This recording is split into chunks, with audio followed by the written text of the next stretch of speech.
Hello and welcome to the second online Sheffield and Hampshire County FA coach support event. This event is looking at coaching as an effective team.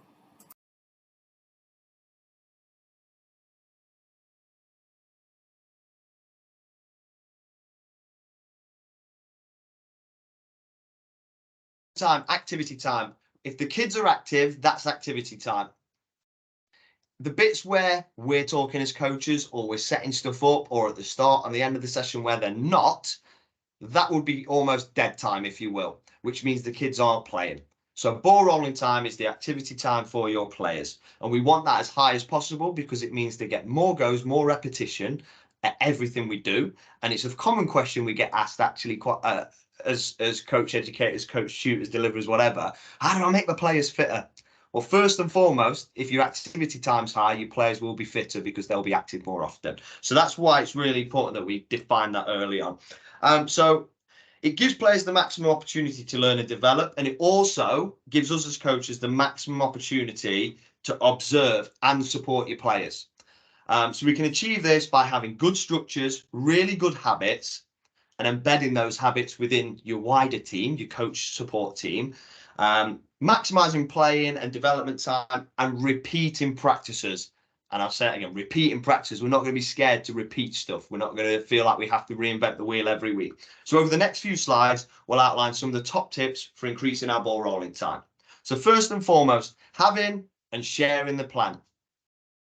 It sounds so basic, but if you can ensure that you have a plan, even if it's, and I do it all the time on scrap bits of paper, even if it's on a scrap bit of paper and sharing that plan. I appreciate we can be busy, we can be arriving straight from work. But if you can do those things and share that with your team, it will speed up everything that you do on the night. If you don't have time to send it ahead and talk about the plan and what your expectations are, use your arrival activities as a chance to have a miniature coach conference to explain, this is what we're doing, this is what I need you to set up. While I'm doing that, can you set this up around it? I'll pass to you after that. I'm going to do this for 10 minutes, this for 5 minutes. So if you can share that plan, have a bit of a conference, and ensure that you and your fellow coaches know what the practices are, how they work, what are the teaching points, and what we're looking for as coaches, we can help increase that ball rolling time. Why they're important is that kind of it allows your colleagues to set stuff up for you. All coaches understand the practices, so you can support with getting them started, which is really key. If everyone knows exactly what the practice is, they can support to get them going, which is always a time in a session where we lose time. And really importantly, all coaches know what we're looking for. So we're not going to be going off on tangents and Brent's coaching running with the ball and Giuseppe's coaching passing, and then I'm stepping in to talk about, well, how are you defending?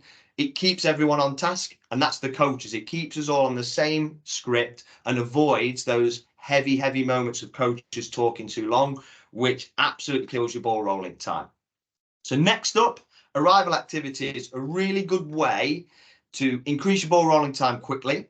It gets players started straight away when they arrive, and it allows you to set things up in the meantime.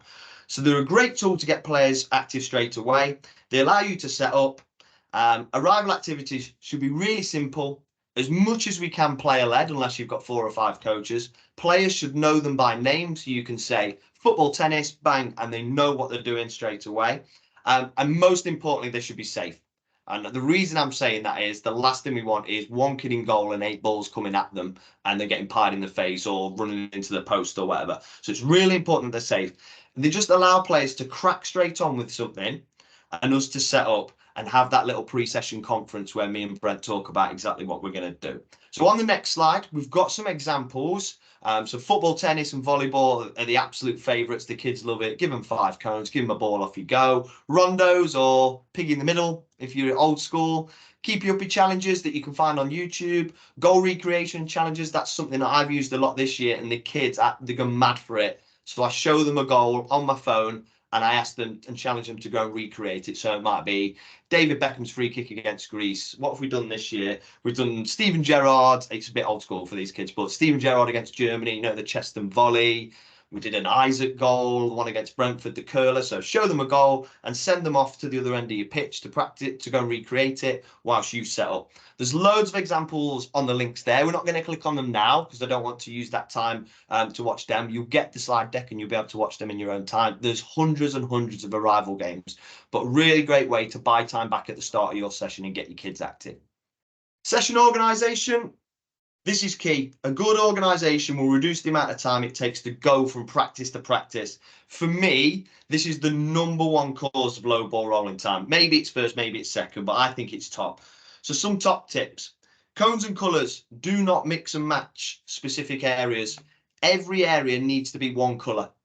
The reason, and that sounds really simple and straightforward, but the reason we want each area and each defined part of your pitch to be specific colours, it makes it clear and easy, especially for young players. We're playing in the blue area, so they get games quicker. But also at the end, if you want a quick transition, everybody, I want you to pick up the blue cones only. It couldn't be any clearer, so it helps to speed you up. And again, plan to allow for quick transitions by layering your sessions. So avoid having to set things up in between practices. If we layer your sessions so you can reveal the next bit, you can utilize your second coach to get them ready to start the next bit as the previous bit completes. So, sorry, I'm just going to mute the person. There we go. So really important, if we can, where appropriate, to layer sessions. And I'll give you an example of that on the next slide.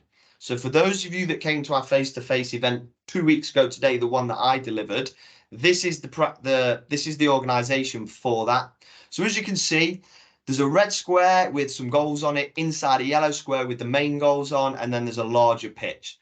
So the warm-up was tag, and then we went into a ball mastery that was all contained within the red area. And I did sacrifice the correct space for tag. It was too big for tag, but to make the ease of the session, I went with that. So we did tag and ball mastery in the red area. When that was complete, the players picked the red cones up and we moved into the yellow area. When that was complete, it was really straightforward to say, lift the yellow cones up, lift your squares up.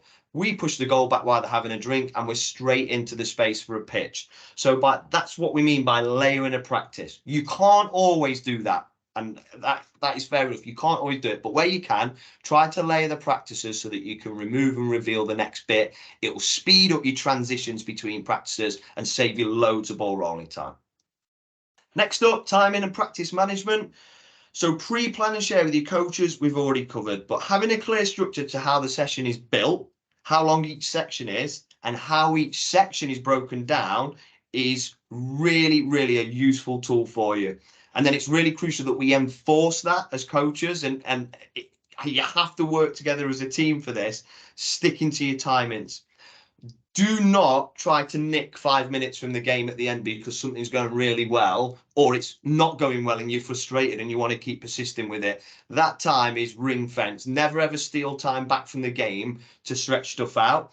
But if you have a really clear structure to 10 minutes ball mastery, 15 minutes passing and receiving, 20 minutes opposed and 20 minutes game, that didn't make an hour, but if it's really clear, stick to your timings and pre-plan those timings. Don't kind of go in with the mindset that we'll see how it goes and we'll maybe do 15, 20. Have that pre-planned.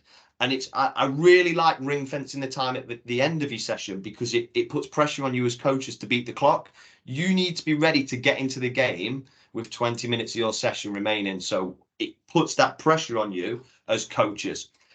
On this slide, there's a couple of examples. I'm hoping that pie chart is readable. It's quite small on my screen, but I've got everything open. So just a couple of examples of how you might structure sessions. So a 10-minute warm-up, 10-minute technical, 15-minute skill, 20-minute match with a cool down at the end. For those of you younger players, we don't need to cool down. Next to that is a slightly more in-depth way of breaking those sections down. So this is actually what I use at the minute. So whilst we're saying the ball mastery is going to be 15 minutes overall, within that, we're also micromanaging and planning that it will be 4 times 3-minute rounds of whatever we're doing.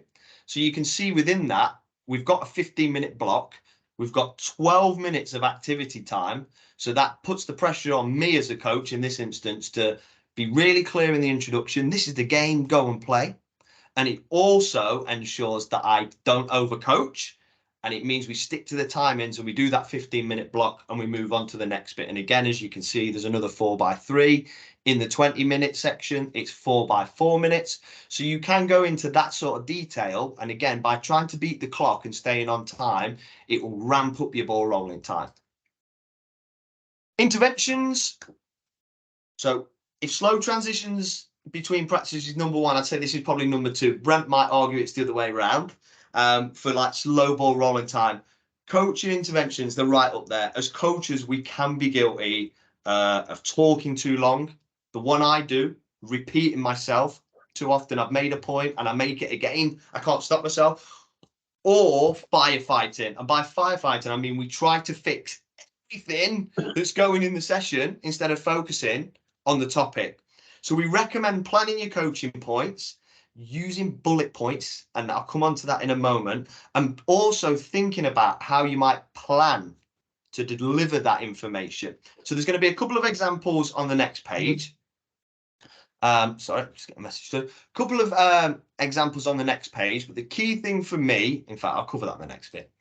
So I've literally took a photo of a session that I've delivered before because I wanted it to be a real example. So as you can see on this one, there's 3 bullet points in terms of the coaching information. Can you see my cursor or not when I'm moving it on the screen?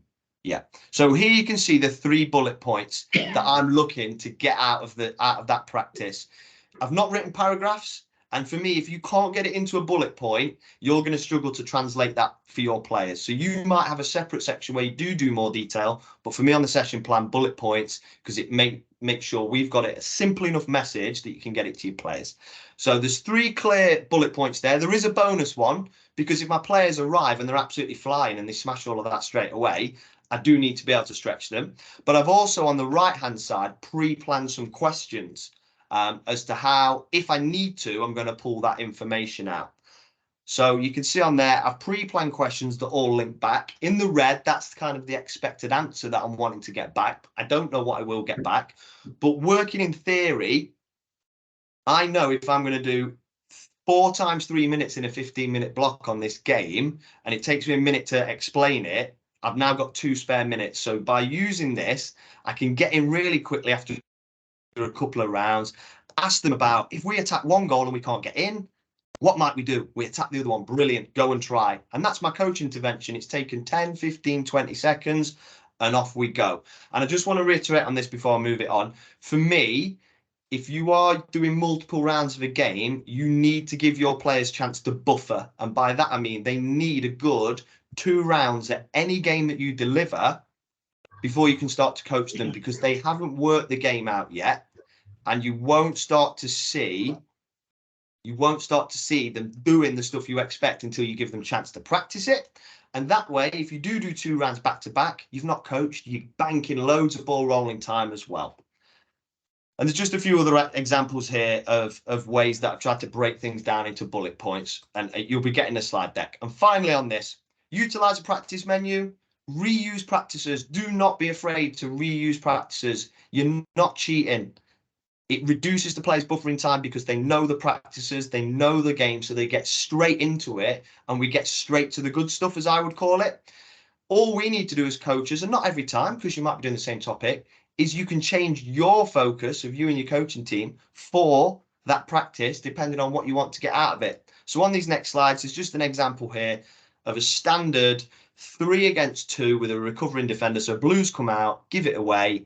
Whoever gives it away goes around the back, and it's 3 against 2 with the defender chasing back.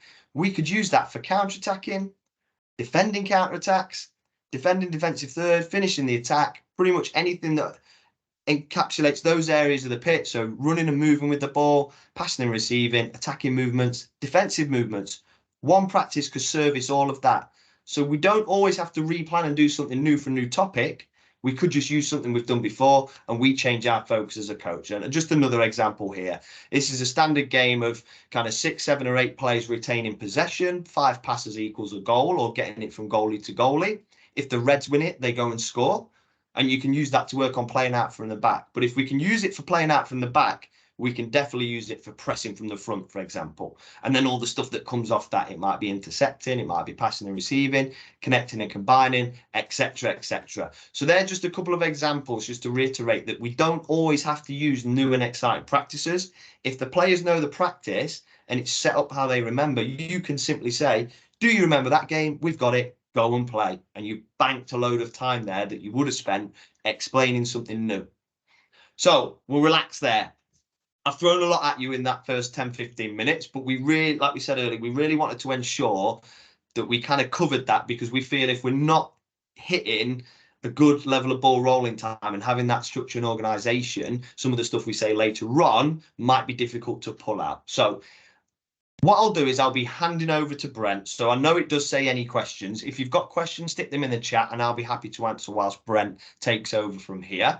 Just a reminder for those of you that have dropped on, the QR code is on the screen. It will not be the last time you see it today. Please make sure you've done the register. There's still probably 15 people missing from that, so I will bring it up again later on.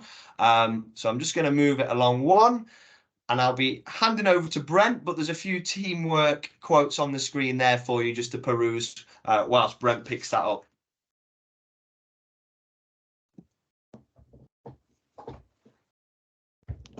Oh, right, excellent. So yeah, thanks there, Tom. And back to what you said about the top two things, certainly is coaches talking too much. It certainly is that one over the in terms of ball rolling time, for sure.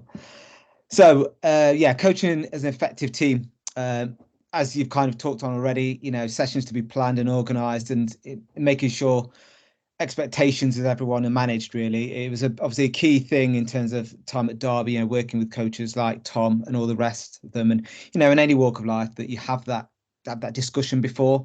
As you mentioned, it is difficult sometimes with life getting in the way, you know, what's going to happen, and having those conversations, but it is a massive positive for how the night's going to go if you're kind of on the same page in terms of what you're going to do. And obviously, like it says there, every coach has a role to play in every practice. You know, I imagine on the call there may be some people that have volunteers, or even volunteers on the call who are, you know, fresh, you know, who are just helping out and unsure about going into coaching as well. You may have a helper with you. You may have been in schools utilizing that person rather than them kicking, you know, just kicking their heels watching stuff. Utilize them as well around the pitch.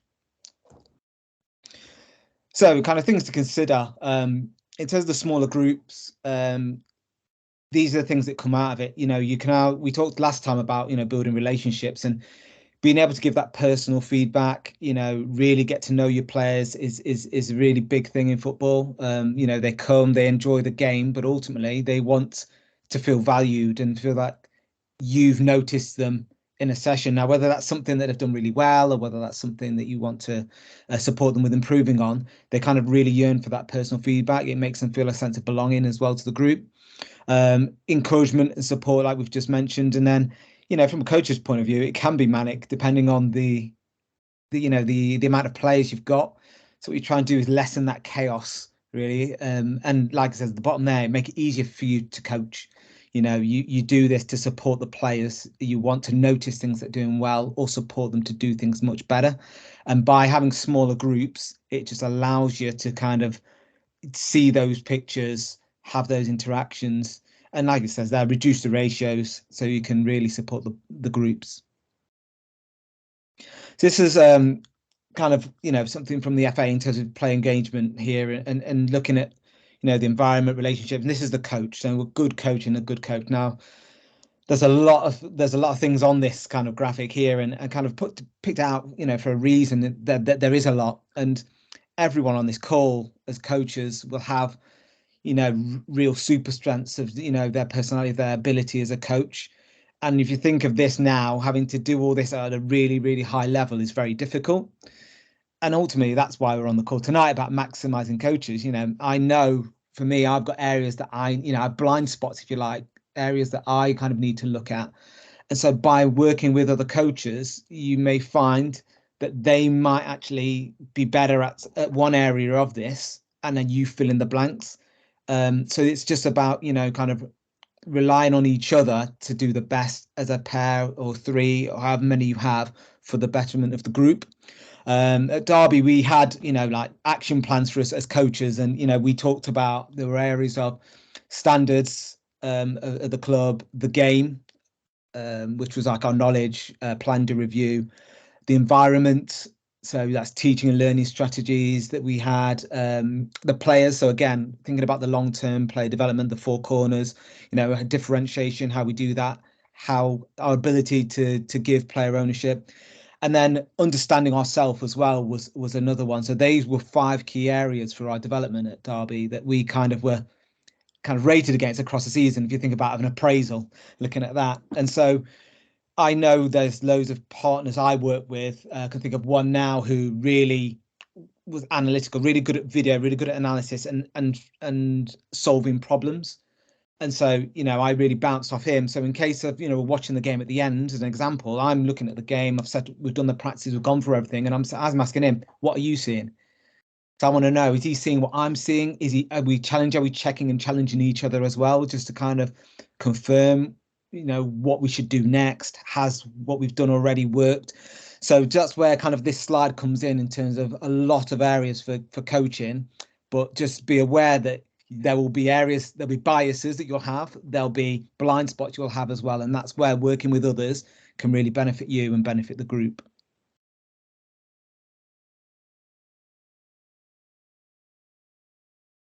Sorry, Tom, I think you're on mute there. I see.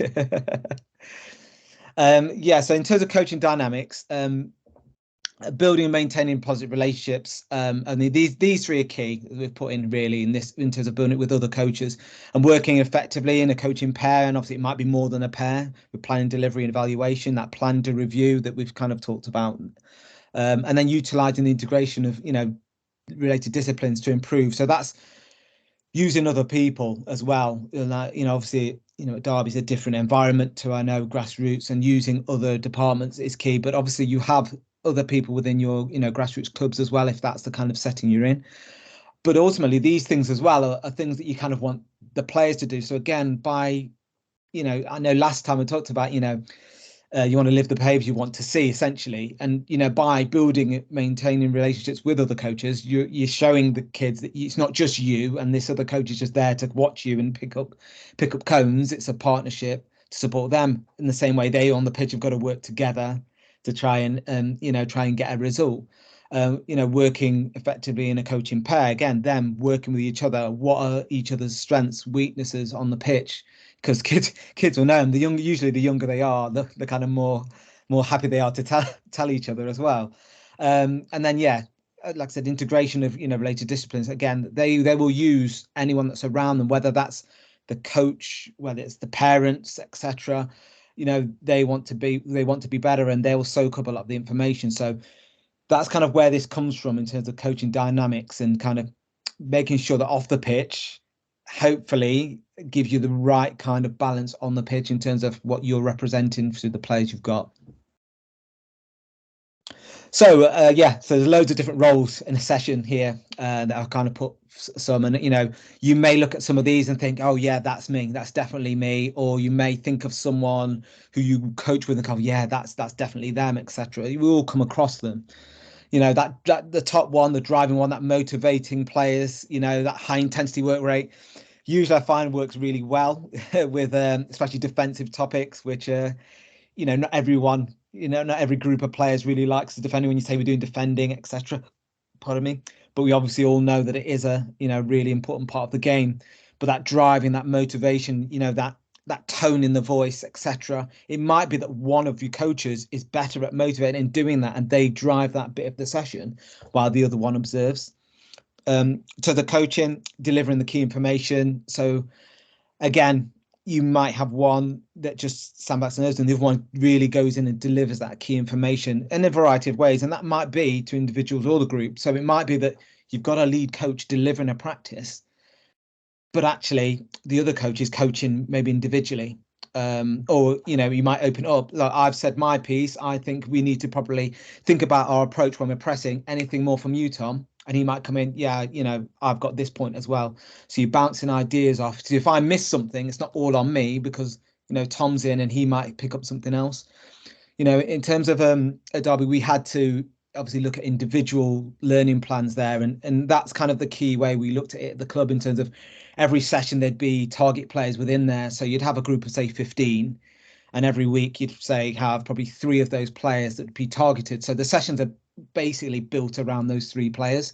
So they've got specific roles that have been planned for that week that will lead all into the game. So while maybe I'm doing the session for the whole group that has, yes, been built around those 3 and what they're going to do within it, their roles and responsibilities, Tom then, as my other coach, might be then observing them and getting into those 3 while I manage the whole group. So that's another way of coaching in there. Scorers and timers, really important. You know, the best way, you know, kids are competitive. They want to win all the time. I'm sure we've all done it where we've kind of gone and put in a game and then, you know, goals have been scored and it's like, oh, I've forgotten the score. Or you said we only had 10 seconds left. And they'll be the first ones to tell you what the score is. The first one to say, well, they run out of time. And, you know, don't get me wrong, you can probably get away with it once and say, sorry, that was a test run and let's go again. But actually, you want them to, you know, like we said last time, if we're going to set rules, you kind of want to adhere to those rules. So if we're going to say a game's going to be 30 seconds, then we want it to be 30 seconds. So they kind of know what it's going to be. And if we've said you can score by doing this, then again, we need to just make sure that we are keeping up with that within the session as well and making sure that we're adhering to that. Individual coach. So again, we've kind of touched on that there with just going into talking to individuals while a group session is going on. I know as well, obviously, at the moment, there's quite a lot of individual coaching going on. A lot of one-to-ones does go on as well. So again, that's where you might have your specialist. And we'll kind of come on to that a bit later when we talk about carousel. But you may have coaches that have a specialism in one area of the game. It might be, I don't know, ball mastery that may be really good at that. So again, utilizing them to take maybe players out of the session to kind of do some one-to-one stuff and then bring them back in, or take a few of them out across a session, may be of benefit for the player and for the group. And then we've got the more observational one. So it might be that someone takes a step back while the session goes on, and so it, you know, I get sometimes we feel like we don't have as much time with our players, and we want to coach, we want to be involved all the time. But sometimes it might be necessary to take that step back and really see the progress that the group have made, either within that session or how they've made some progress over time as well. So I wouldn't, as a coach, be afraid to take a step back and go, do you know what? I'm just going to observe. I'm going to see what I see. And obviously, I know the FA have a lot of a really good observation tool with like the 6 key capabilities, which I'm sure we'll talk about in the future. But it's really, really valuable to actually observe and see what the players are doing in order to then kind of coach going forward. And then the all-rounder, which is you basically utilizing, you know, more than one of the above there. So, you know, I imagine most on the call probably dip in to loads of those things. And, you know, I think the tools of our really high performing coaches being able to do all of those really at the right time and understanding the appropriate times environment to do those things really. Brett, can I pick up a few questions with you before we move on? And just for context, I try not to read a lot of the stuff that Brent puts on. So it's when he presents it, it's new to me as well. So I kind of pick up on a few bits. You kind of covered my first question. I'll just write some notes there. So would it be fair to say that as within any given session, with any given practice, we probably need a mix of what's on screen? And it might not be, there's not going to be many times where every coach needs to be the driver, for example. Yeah. Like I said, an example, you know, it depends on the session. Like if you did a finishing session, you probably don't have to drive the players a lot because they all want to score goals. You know, that, you know, the session itself will drive that. Then it's up to you as the coach to put the right practice on to make sure the intensity stays high. Where sometimes, especially if you're going to do a defensive topic like pressing, where you want high intensity, high work rate. Now you can't do that for half an hour, so it might be again like Tom put up earlier with those little blocks of work. So you're blocking work, so you're having your interventions. You may have to have slightly more, but then when you're working at high intensity and you're driving that session. But like I said, all the games will have these things in: scorers, timers, an understanding. Actually, today I'm going to take a step back. Depending on the structure of the session as well, will be key, which we'll come to.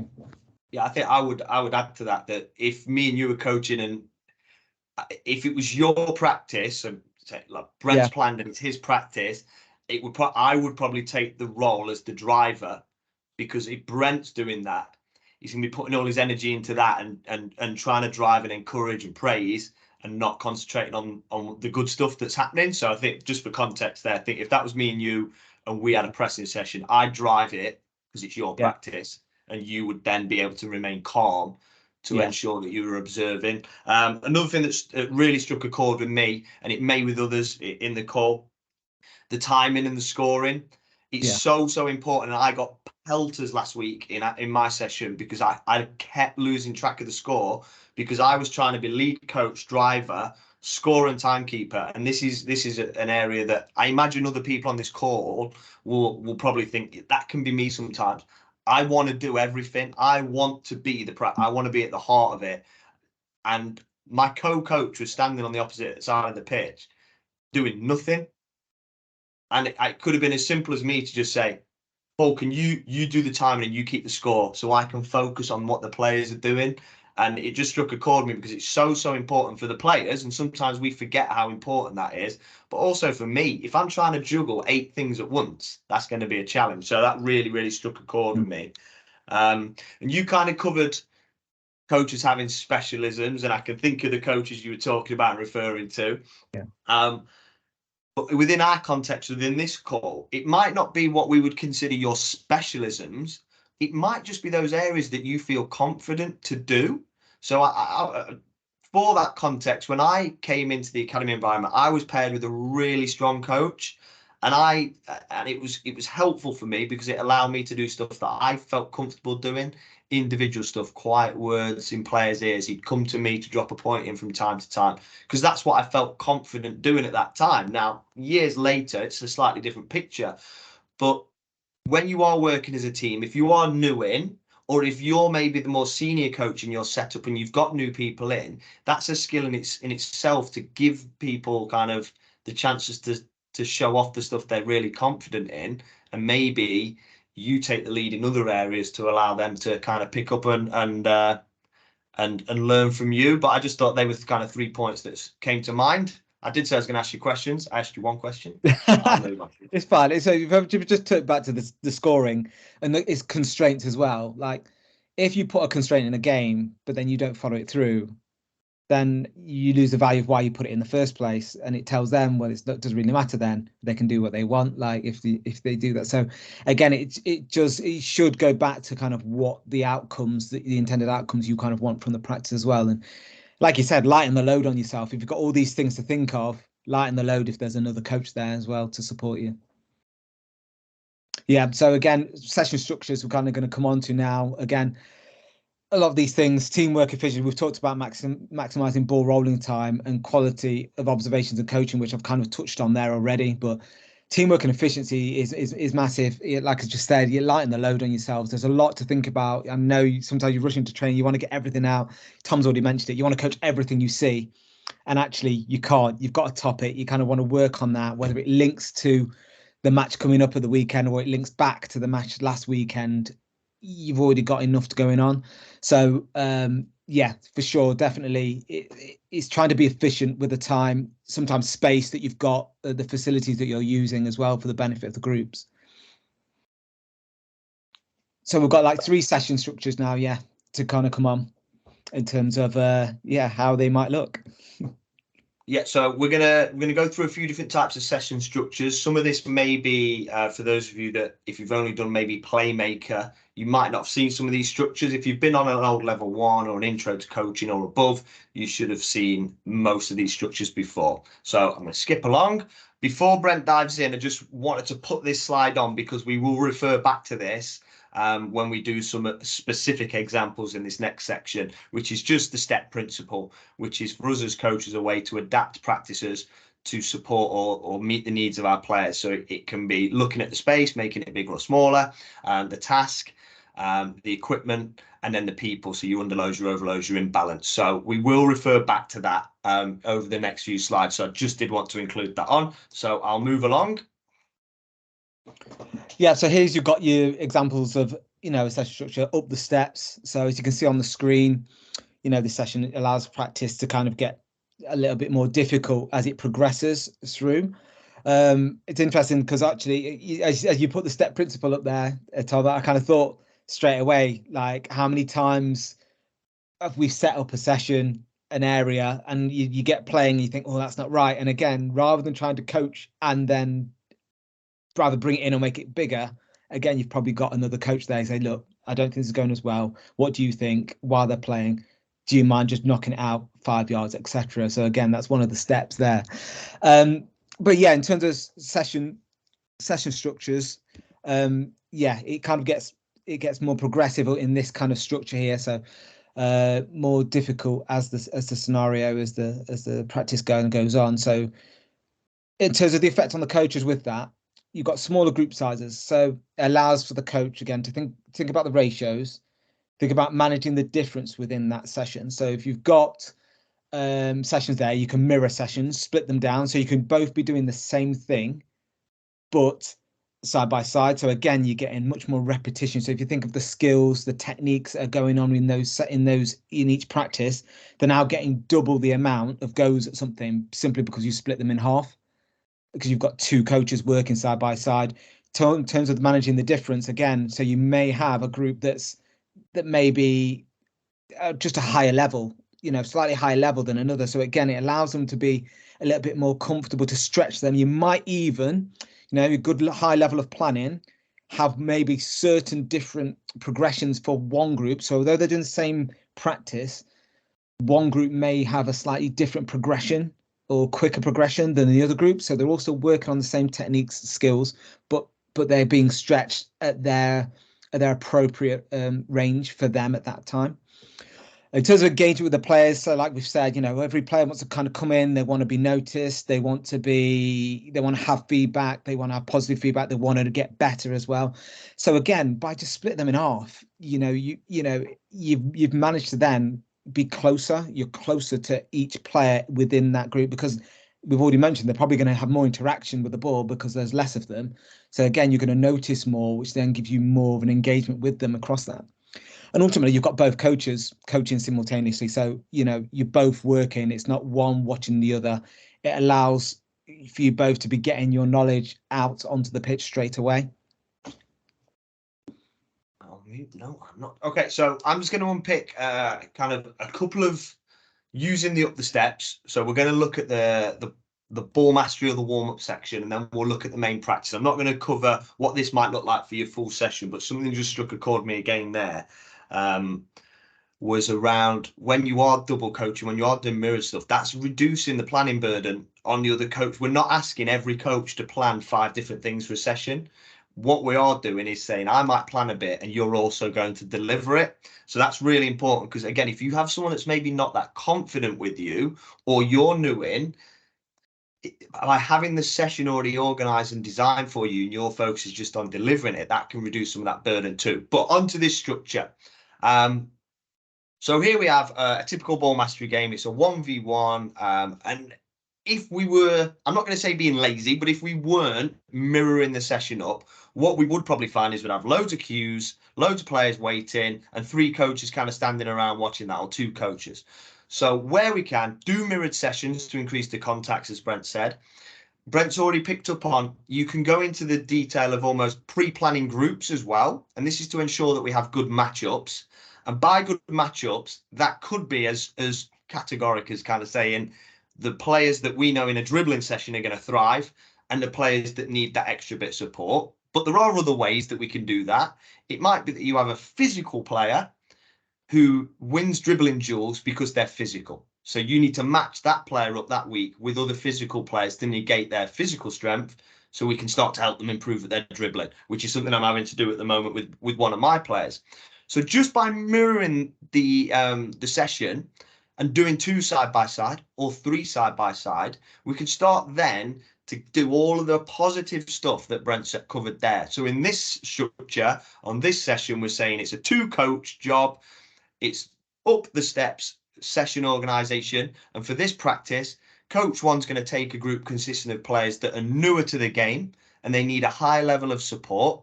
And they need to be matched up against players similar to their level. It's very common for when we're at our face-to-face CPDs for coaches to ask me, well, I've got these players doing really well and they're holding these players back. or they can't do what the others can do. And this is a great way to give all of those players an appropriate challenge and give them the level of support that they need. In this example, coach two's taken the other half, the perceived high performers, and then matched up against other high performers. And what you might find is the detail and the information that each coach needs to give might be varied and a little bit more maybe specific for those higher players, fine details, and the others, it might be a lot of praise, a lot of reinforcement, and trying to build their confidence up. I put a couple of asterisks on there. Player performance, in terms of where you perceive each player to be, will change depending on the practice and the topic. So we don't pigeonhole, these players are all great. These are players that need extra support, and that's the same for every session. And also, the game is the game. We can't shield players from the reality of the game. So in this sort of organisation where we've pre-planned the groups, it might be that in round 4, we mix everyone back in so that those players do get an opportunity to play against quicker, stronger, higher performing players potentially in this example, so they don't get sheltered from that. So when you come to a game on a Sunday, that's a new experience. So that's just one way that we can start to unpick that. Again, within that up the steps, we get to our opposed practice. And again, to reduce the group sizes, the cues, the weights, as Brent's mentioned, we can utilize mirrored organisation. So rather than doing one and having 3 people waiting off the end of this and 3 at the other end, we could do 2. And in this example, it's an adapted way of mirroring it. So again, we can pre-plan the groups to have good matchups. In this example, coach 1 would take a group of what we would consider, and this is a made-up example, really good decision makers. And we match them up in a 3v3 on the left-hand side of the pitch. And if we wanted to challenge them even more, using the step principle, we've put them matched up, we could reduce the space. Whilst coach 2 takes a group of players that might need additional support in their decision making, and we adjust the task slightly by making it overloaded in a 4v2, so the people in the task bit, so they can play in a 4v2 where we would hope there'd be more success. And if we needed to adapt that even more, we can amend the space to make that larger. So that's a good example of our 2 coaches working together could be seen, and this is key, parents looking from the side, they're not going to see a difference in that, which is good for us because we don't have to justify what we're doing. But the players are getting the same practice. It's the same core ingredients, but we're managing the difference. We're using the step principle to ensure that each player is getting that opportunity to really thrive and get the level of support from coach that's going to help them improve. And you could, by rounds 3 and 4, for example, you could turn the 4v2 into a 3v3. So you do have that option if the players are thriving. But that's one example within that up the steps of how we, using 2 coaches, we can have amended, kind of adapted, mirrored practices to get more goals, more attempts, more decisions to be made, but also suit the individuals within our groups. Yep. So on to the next one, whole part whole. I think with this one, it's always a really definitely a really popular one with the kids, because essentially after the warm up, you're playing to a game. You know, obviously with the younger ones, you could probably go straight into a game, and you know that's probably the first question a lot of you get asked. You know, boys and girls when they get to training, when are we playing a game? Are we playing a game tonight? I mean, the answer is always yes to that. And actually, sometimes starting with a game is really key to kind of getting their engagement, getting them straight in. It allows, again, for latecomers to kind of come in. You can even use it as an arrival, get in, and you actually be unbalanced. So when players come, you've got an overload, underloads, and people just join into the game. But in terms of the structure on here with the coaches, oh no, that's fine. Yeah, it's fine. Again, that's something that just allow you to breathe.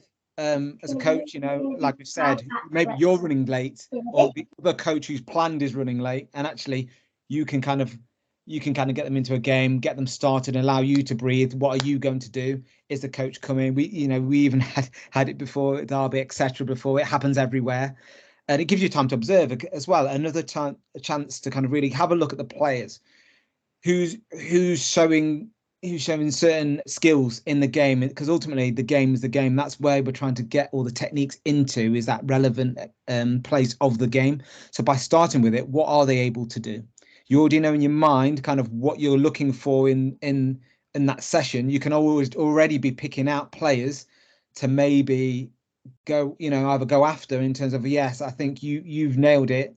you can maybe demo for us today, or someone you're probably gonna have to support a bit more, as well as you're pre-planning before you even got there. So that's really important at the start as well for the game in terms of coaches. What another coach can deliver the practice, while the other can deliberately plan to speak to individuals. So we've kind of already mentioned this as well. So while the practice is going on, this is kind of where you can get your key information in. I think one thing again, which goes into interventions, is sometimes it's just a simple question of, if you are trying to get a coaching point, think about who it's for. Is it for the player? Or is it for the group? So again, for ball rolling time, do I need to stop everyone to have a conversation with player X? No. And I know we talked about this last time on the last call. So again, those little drive-by ones, like, yes, I'm doing the practice and I'm doing it, but Tom's going in while I'm just saying and just adjusting someone's positioning, etc., or speaking to them about where they might be in relation to the ball, etc., while things are going on. So again, you're not having to look for everything all at the same time with every player. And then at the bottom there, each coach may take a team. So again, this is a good one in terms of the game, either at the start or at the end. We've done it well where there's two of you, there's two teams. You've had one topic that you've worked on. So you might actually have a bit of a mini team talk and have let's see the things we want to go after in the game. And then you coach each team against each other in training. There's nothing wrong with that. So you can really, really draw out, can they put those techniques, those skills back into the game, having started from it and going back into it. Another way of doing it is looking at in possession, out possession. So if there's two coaches, and obviously it's difficult and you don't want to coach both, because obviously on your evening you'd have picked something to coach either in possession. So let's say you've coached pressing. So if you want to coach one topic, either in or out, you want to manage the other. So if I coach attacking, I need defending to be good. So I need to manage the defending so I can coach attacking, because if defending is not very good, I'm not going to be able to coach attacking very well. So again, between the two coaches or more, you may have a look at it that way and go, right, I'll look at out possession, I'll look at in possession as well. Okay, so using that structure, and in this example, there's three coaches in this made-up scenario. But whilst we're in the game, the whole part of the session, it might be that you organise your three coaches, one in as a lead coach to focus on the topic and drive out, kind of get out the intended outcomes from the session, whilst coach two focuses on player X and Y. So we've picked two. Who have recently been struggling with receiving, because this is a playing out from the back game. So that coach can then offer them individual bespoke support. And also, it might not be that we're coaching them. It might be that we're building their confidence, noticing, kind of reaffirming the good stuff that they are doing. And whilst coach two's doing that, coach three in this made up situation could be focusing on supporting player Z, who's recently trying out a new position and he's struggling with positioning. So again, and a specific coach said, you know what, I'm going to help Brent tonight because he's really enjoying this centre mid role, but sometimes he doesn't know where to position himself. So I can observe and give that player individual bespoke feedback whilst coach one oversees and leads the whole game. Whilst we're into that part section for this session, so we've got an all-in practice here. And by all-in, I mean we've not split the players into three, like we did a minute ago where we're mirroring. It's all in, all players are in one practice. So again, you can organise yourselves as coaches to have a lead coach to observe and feedback on the intended outcomes. But coach two is in charge of observing and feeding the balls, which is a really key one. And there could be a sounding board for the coach, which Brent referred to earlier. You're in charge of zinging the balls in to restart the practice if it starts there. But also Brent as lead coach can turn and go, do you think the space is okay? Do you think the numbers are okay? Do we need to change the rules, etc., etc.? So you can be that sounding board, but what you don't want is the lead coach to have to keep finding balls and fishing balls and playing them in because you're not observing, you're not watching, you're not using those moments where the ball's out to observe the player on the opposite side of the pitch, for example. And whilst coach 1 and 2 are doing that, coach 3 can be driving it and on the timing, scoring and rules. So constantly feeding back to players on the score, 30 seconds left, 10 seconds left, and refereeing and ensuring the rules are followed. That should, coach 3 and 2's roles should free up coach 1 to really have some great insights and help support the players. So on to the carousel. And the last one, the carousel. So this is utilised, quite a lot in the past, in various kind of environments I've coached in, the carousel approach, just having, splitting practices into like stations, if you like. So you have different coaches looking at different specific techniques or skills. So you have your group of, say, I don't know, 15 players, and you literally just split them out into 3 5s, and they go to different ones and rotate round. Again, how you kind of split them could be based on various things. You might even do it across 2 age groups. So if, for example, you have a couple of age groups tonight and they don't have the numbers, it's cold, it's wet, I don't know, it's bonfire night, and actually you put them together, then you can sometimes get that little mix of different age groups as well and put them in. So there's loads of different ways to split the groups, which is totally down to you as coaches and what you're looking for in terms of that. But yeah, the key thing here is you've got, again, 3, 4, 5 coaches. You might even have 3 stations but 4 coaches, so someone's centrally timing it and observing while the other 3 rotate around. You might even have 4 stations, one's free, so one coach is resting while you go around all 4 of them. So there's loads of different ways to do it. Sorry, there you go. Oh, so Brent, I swapped this around because I just want to show it in action, then you can do your bit. So the practices come first on this one, but we just wanted to give you kind of a representation of what that might look like. 3 coaches working together. One's doing a ball mastery, and that might be because I'm new. I've learned a few ball masteries on a course. I feel confident doing that. Coach 2 delivering a passing and receiving game, and coach 3 delivering another practice, risky business in this example. What it's in is 3 times 10-minute blocks, and that way after 10 minutes, whether I've got all my rounds in or not, they're moving on. So group 1 go to the next coach, and I pick up group 3, and then after that they move on and I pick up group 2. So I get to coach all 3 sets of players. I've got 10 minutes to do it, and I'll hand over to Brent to explain why that could be a useful approach for you, especially utilizing multiple coaches. Yeah, so in that, every coach has a role. Obviously, everyone's playing within that, and every coach is doing something there, unless you do one where you maybe have someone resting. Yeah, that depends how many coaches you've got and how many players. But again, it's great because you get to see every player. Yeah, every player's get around, depending how you split them as well. The practice you've got. So if you've got a specific practice on, I don't know, say ball mastery, and you may have different, and you've split them in terms of their ability, you may have something slightly different for one group than you do on group 3 when they come to you. So again, it gets you as a coach to still maybe get your progressions out or start them at different levels as well, depending on the players you've got. So you're considering that. So it gives you a bit of flexibility in terms of how you coach the groups in front of you. But like I said, coaches working simultaneously and delivering practices. And like I said earlier about specialism, you may have someone who is a specialist at 1v1s and tricks and skills. So you might say, right, okay, you're going to do that station. But it's also a good chance for people to go out of their comfort zone as well. Smaller group sizes, again, allows for more engagement. So again, like we said in the up the steps kind of structure, you're getting much more interaction with the players because they're getting more chances to do more things because of the smaller group size. So it really, really benefits them. And they get a variety. If you think about them, just by doing something different, it's a different session structure to what they're used to potentially. So they're going, oh, wow, this is different. Because what you always kind of want with kids, sometimes you want them guessing. You don't want them turning up knowing what's going to happen all the time in terms of the session. Yes, as Tom mentioned, you may do a game that's the same. And so that's great. So they know what the game is, but the focus of the game may change. They go, oh, wow, we're looking at that side of it tonight. So by having that variety, again, that keeps players engaged. And then during the game, each coach can observe instances of the skill. So again, if I've been working on certain things and another coach has been working on other things, then you could be looking for those instances within the game to come out of the players you've had within those sessions. So yeah, another really, really good structure to help with with players. Awesome. I'm just going to go back onto that photo. I really want to pick some of the stuff that Brent said there around, again, reapplying that step principle. So for example, on the ball mastery one, you can amend that to a 2v1, a 3v2, a 3v1 for players that maybe need that. And you can match it up and overload it for those players that might be striving in that area. And again, risky business is a great one down at the bottom, where what you could do with a group of perceived maybe high performers, they can only use like matchups, 2v2s, 3v3s, 1v1s.